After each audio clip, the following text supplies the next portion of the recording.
दिल्ली चलते हैं आपको लखनऊ, जहां पर उत्तर प्रदेश के मुख्यमंत्री योगी आदित्यनाथ संबोधित कर रहे हैं बीजेपी कार्य समिति की बैठक को। क्या कुछ कह रहे हैं, सुनवाते हैं। साथ ही साथ जिस विपक्ष ने चुनाव के पहले हिम्मत हार करके बैठ गया था, वो आज फिर से उछल कूद करने का कार्य कर रहा है। बहनों और भाइयों, याद करिए 2022 का विधानसभा का चुनाव, 2022 का विधानसभा का चुनाव विपक्ष उछल कूद कर रहा था। चुनाव के तत्काल बाद आपने देखा होगा कैसे मारपीट पर उतारू हो गए थे, और तब हर कार्यकर्ता इस बात को सोचता था कि वास्तव में हमारी सरकार का माफिया मुक्त उत्तर प्रदेश का अभियान इन्हीं गुंडों के लिए है, और उस उत्तर प्रदेश को आप सबके सहयोग से आज माफिया मुक्त करने में हमें सफलता प्राप्त हुई। तो माफिया मुक्त उत्तर प्रदेश के साथ साथ हमारे विचार परिवार का ये जो लंबा संघर्ष था, 500 वर्षों का इंतजार समाप्त हो, दुनिया भर के सनातन हिंदू धर्मावलंबी जिन आकांक्षाओं के साथ जी रहे थे, उन अपेक्षाओं पर प्रधानमंत्री मोदी जी के नेतृत्व में डबल इंजन सरकार ने खरा उतर करके अयोध्या में रामलला के भव्य मंदिर निर्माण के साथ साथ 500 वर्षों के बाद रामलला को विराजमान करने का काम भी किया। बहनों और भाइयों, भारतीय जनता पार्टी के कार्यकर्ता को किसी भी स्थिति में बैकफुट पर आने की आवश्यकता नहीं है, किसी भी स्थिति में नहीं है, क्योंकि आपने कार्य किया है। आप विपक्ष में थे, जनता के मुद्दों को लेकर लड़ते थे।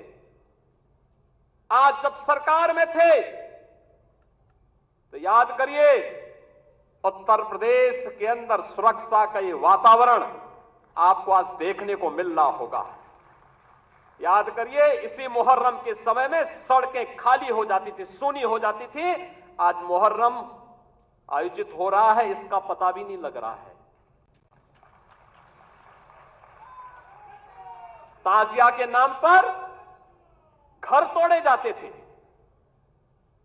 पीपल के पेड़ काटे जाते थे, सड़कों के तार हटाए जाते थे, पुल तोड़ दिए जाते थे। आज कहा जाता है किसी गरीब की झोपड़ी नहीं हटेगी, आज कहा जाता है कोई तार नहीं हटेगा, आज कहा जाता है कि सरकार नियम बनाएगी, पर्व और त्योहार मनाना है तो इन नियमों के अंतर्गत मनाओ, और नहीं तो अपने घर में बैठ जाओ। ये मनमानापन नहीं चल सकता है। और विधि का शासन कैसे होना चाहिए, सुशासन कैसे होना चाहिए, यह भारतीय जनता पार्टी की सरकारों ने देश के अंदर करके दिखाया है। लोक कल्याणकारी कार्यों का परिणाम कितना हुआ, कोई सोचता था?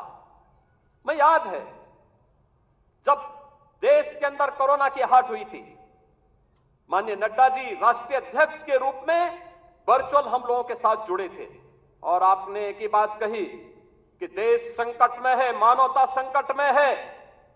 हमारे लिए एक ही मंत्र है, प्रधानमंत्री जी का आदेश है, एक ही मंत्र है, और वह मंत्र है सेवा ही संगठन है।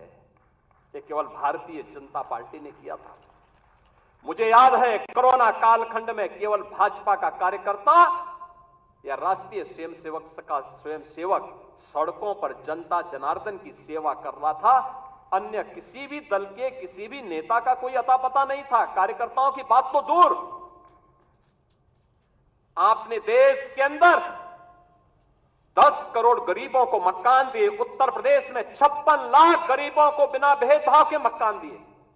हमने जो नारा दिया, मोदी जी ने जो नारा दिया कि सबका साथ और सबका विकास, हमने जाति मत और मजहब के आधार पर भेदभाव किसी के साथ नहीं किया। हम आज भी कह सकते हैं हमने किसी के साथ भेदभाव नहीं किया, कोई भेदभाव किसी के साथ नहीं किया। विकास के कार्यों के लिए भेदभाव नहीं किया।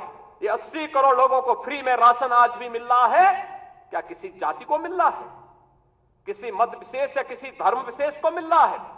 भारतवासी है, उसको राशन मिल रहा है।